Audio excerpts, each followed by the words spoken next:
So, how do you really prove what you know? I mean, it sounds like a simple question, right? But the answer is, well, it's incredibly complex. For a company, getting it wrong, making just one bad hire, can cost them hundreds of thousands of dollars. And for you, it could be the thing that stands between you and your dream job. That's why today, we're going to pull back the curtain on the global system built to solve this exact problem. All right, let's get into it. So here's our roadmap. We'll start with the huge risks involved in hiring. Then we'll uncover the global standards that actually create trust. After that, we're taking a peek inside a recruiter's toolbox, following a professional's journey to stay at the top of their game. And finally, we'll see why all this stuff matters to every single one of us. All right, first up, let's talk about the problem that keeps hiring managers up at night. This is the incredibly high-stakes game of trying to figure out who's got real potential. Just look at that number. $240,000. That's what the research says is the average cost of just one bad hire. And we're not just talking about their salary. Nope. This includes recruiting costs, training, all that lost productivity, not to mention the damage to team morale. It is a massive, expensive mistake to make. And if you think that's just some abstract number, check this out. The CEO of Zappos, a company that's famous for its incredible culture, he estimated that their hiring mistakes have cost them over $100 million. That just shows you the insane scale of this problem.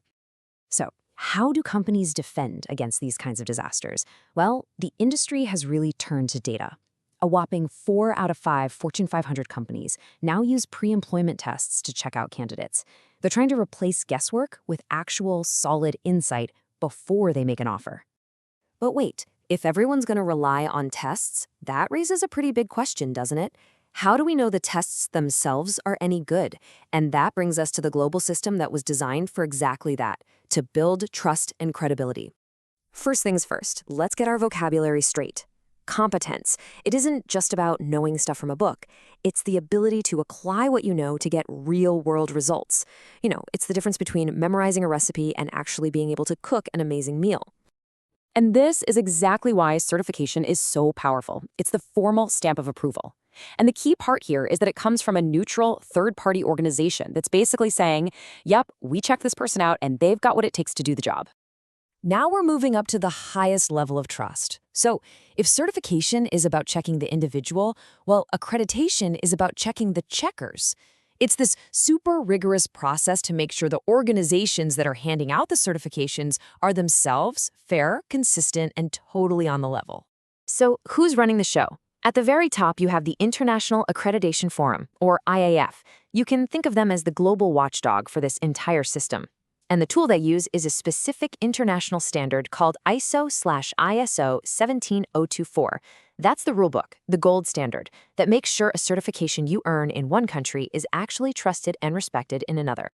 Okay, this next point is super important, and honestly, it's where a lot of people get confused. So let's just break it down. Think about it like this. A hospital, they might get a certification for their quality management system. That's all about their internal processes. But the organization that comes in and gives them that seal of approval, they need to be accredited. Accreditation proves that these certifiers themselves are competent and totally impartial. So yeah, accreditation is for the checkers and certification is for the ones being checked. Make sense, right? Okay, so we've got this incredible global system for trust. But how does that actually play out in the real world for, say, a recruiter? Let's pull back the curtain and take a look inside their toolkit. Let me tell you, the market for these tools is absolutely exploding. We're talking more than 50 major platforms, and they all offer different ways to test for pretty much any skill you can think of, from super technical coding challenges to essential soft skills like leadership or teamwork. So what do these platforms actually do? Here's a quick look.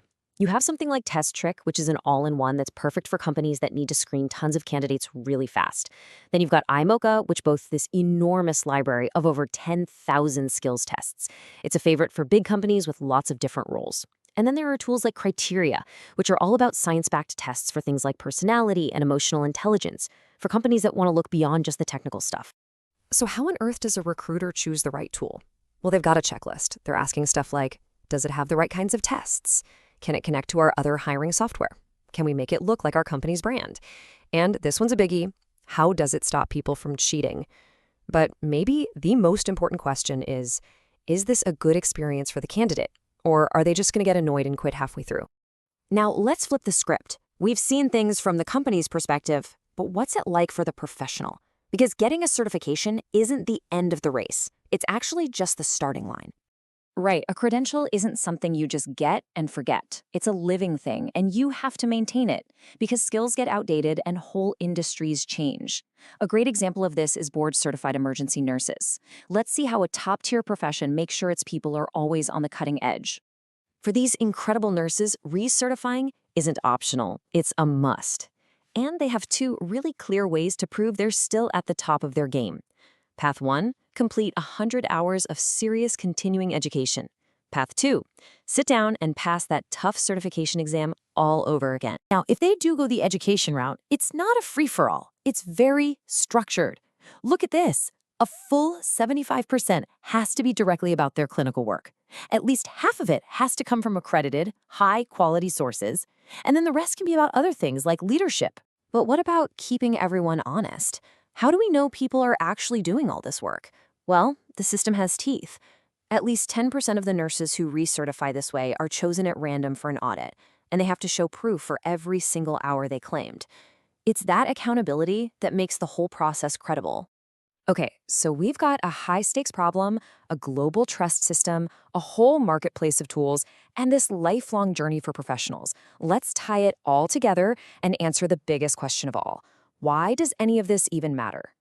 So, what's the payoff? Turns out it's huge, and it's for everyone. For you and me, the public, it's about safety.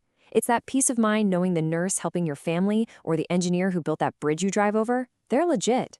For employers, it makes hiring so much easier and helps them build an amazing team. For professionals, it's basically a golden ticket. It boosts your credibility and opens up new doors. And even for regulators, it cuts down on risk and helps the whole economy grow.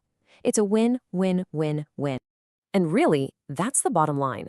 This entire ecosystem, from a single online skills test all the way up to those international groups, it's all designed to build one critical thing: trust. It's the invisible foundation that lets careers grow, companies innovate, and all of us live just a little bit safer. Which leads us to our final thought, and this one is just for you. In a world that runs more and more on proven skills, is your expertise verified? For free IKM practice test, you can either click the link in the description or simply scan the QR code on the screen.